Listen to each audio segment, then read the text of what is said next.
First, fair, accurate. From our newsrooms in Eugene, Roseburg, and Coos Bay, KVAL News starts now. The search is on for a man who may be armed in the Veneta area. Police are looking for Sean Lovewell, who is a suspect in a criminal case. Good evening, I'm Jackie Garrity. And I'm David Walker. Thank you for joining us. Kerry Carver with the Lane County Sheriff's Office tells us a deputy driving around Veneta saw Lovewell.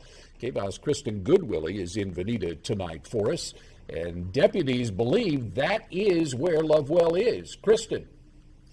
David, Jackie, this is a developing situation. We're at St. Thomas Becket Church and Academy, and just hours ago, this parking lot was a hub for the search. And we're taking a live look at some breaking news at Amazon Creek near Oak Patch in Eugene. That's where several police units are on the scene. The area appears to be taped off, and we're told that a police investigation is underway. Traffic is still moving along West 11th and Oak Patch, but our photographer at the scene tells us the bike path near Amazon Creek is closed off. We are currently working to get more information on the situation, and we will bring you more as we get it. Thank you. And returning to our top story today, the Lane County Sheriff's Office fired Matthew Hitson. The former deputy is accused of raping an 18-year-old girl and giving her alcohol and marijuana. KVAL's Justina Quello is with us live outside the Lane County Courthouse tonight with more details. Justina, what did you learn about these new allegations? David and Jackie, Matthew Hitson now facing charges. He's accused of victimizing another woman back in October of 2013. He's accused of sexual penetration and sexual abuse in the first degree. Now, he's been with LCSO for the last 3 years as a corrections division deputy. He's been on unpaid leave since he was arrested back on March 23rd. And I just spoke with Lane County Sheriff Byron Trapp. He says he wants to see justice fully realized in this case. The Springfield Police Department continues its independent criminal investigation. Enforcement action taken against Mr. Hitson has been the same as would be applied to any member of our community. There have been no special considerations given. Today, a prosecutor said that, quote, more women have come forward. So this is a developing story, and of course, we will continue to bring you updates both on air and online at kval.com. Hitson's bail is set at $590,000. David and Jackie. One Milwaukee resident lost his life last night in a two-vehicle crash on Highway 26 in Clatsop County. Oregon State Police say 19-year-old Jesus Ramirez Cortez was heading west on Highway 26 when he lost control of his Audi and crossed over into the eastbound lane.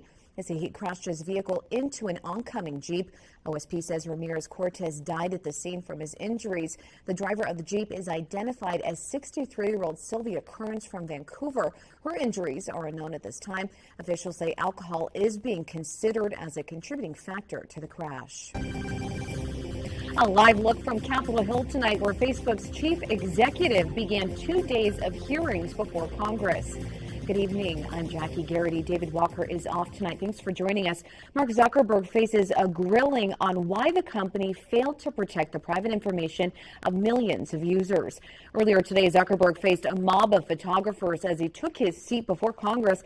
The Facebook chief executive apologized again for allowing his social media platform to be used for harm. Lawmakers at a joint hearing of the Senate Judiciary and Commerce Committees want more than an apology.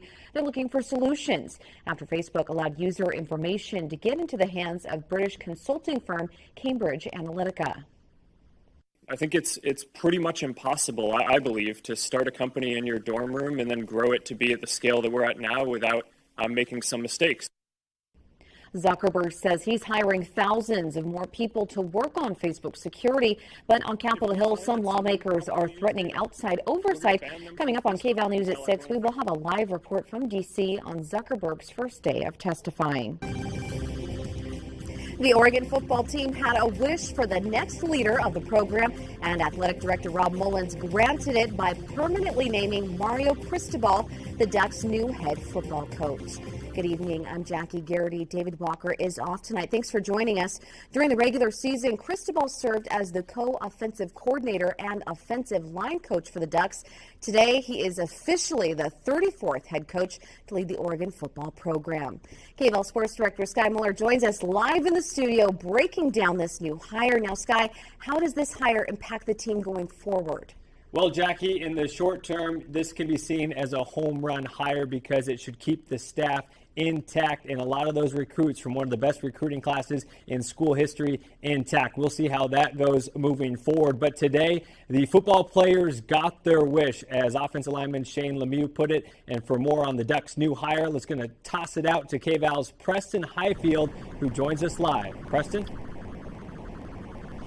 Yeah, hey, Sky. Mario Cristobal is the son of two Cuban immigrants who came to the United States in 1961. He spent the majority of his life in the South, so he's about as non-Oregon as it gets, and that's potential concern for Oregon's administration, given that Willie Taggart just 2 days ago bolted home to the state of Florida to take the job at Florida State. But it seems like Cristobal fits right in. All week, the players have asked that he be the next head coach at Oregon throughout social media. They even created kind of a campaign for him with an official Twitter hashtag, Cristobalin. So despite the fact that he hasn't spent much time on the West Coast, except for a year here as the offensive line coach this past year, it seems like he fits right in as the next head coach of Oregon football.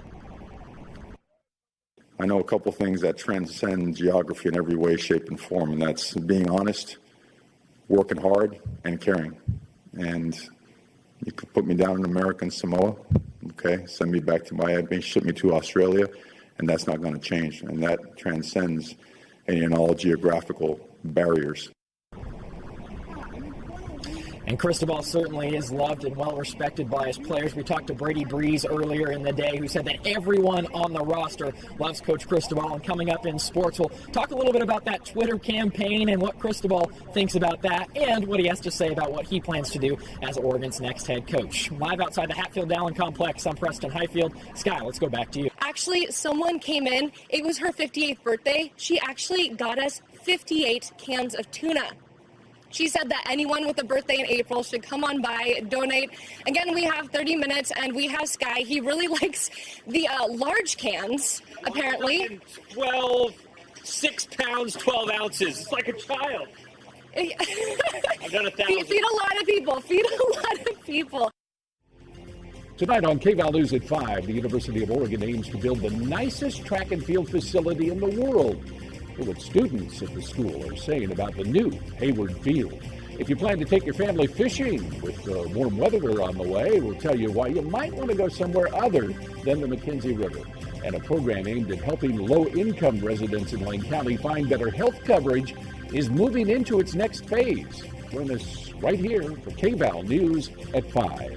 Well, next on KVAL News at 5, waiting through those long security lines at the airport can be unpleasant. Details on a new program the Eugene Airport is launching to speed up the process.